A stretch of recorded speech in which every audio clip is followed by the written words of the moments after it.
Itu adalah Al-Quran yang ditulis langsung di Tunku Cik Dipasi. Ini tulisan beknya, tulisan Tunku Cik Dipasi. Mantang tinggal sampai urungnya. Yang perlu nak kalian, jid nejak.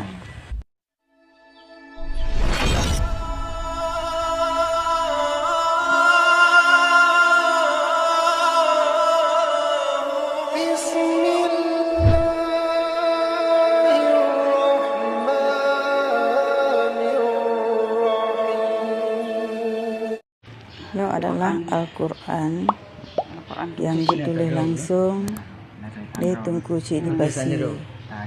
Ini tulisan beknya, tulisan Tunku Cik Dipasi.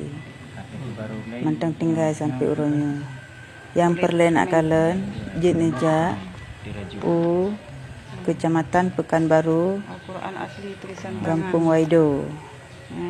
Ini letak nang sejarah-sejarah Tunku Cik Dipasi.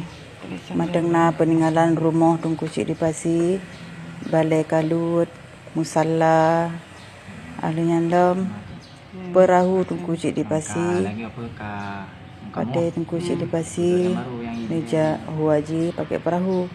Jadi perahunya nan heboh hinan, kajik ke tanah, kajik lagi bukit ban heboh bukit. Dajak kenan supaya katanya ada tepu sejarah-sejarah ulama awal, ulama Aceh, ulama jamun keramat-keramat. Jadi manteng na bukti sejarah. Kan sudah alif lam pun. Bate tumpah, yang melanggar sumpah, yang sumpah palsu. Ini nak kebab batenya yang dipersaksikan. Nah, cik manteng na sejarah. Berarti tebal-tebal juz ah. Kali pelemah kamu Quran. Asli yang pun Quran Tunku Cik jangan. yang pun Sampai orangnya mantang buka Qurannya, mantang baca-baca Qurannya. Di saat acara harum kawin, acara kanduri belang, yang kebuka Quran yang kebaca.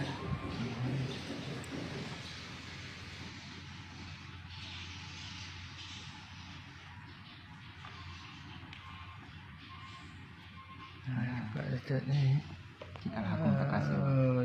Ini tulisan draw ke sini? Nyokor cetak. Betul. Yang ji yang tak tu. Alhamdulillah nampak kalah ni orangnya. Mesti lumur, kulit. Baik kami. Kulit Persia.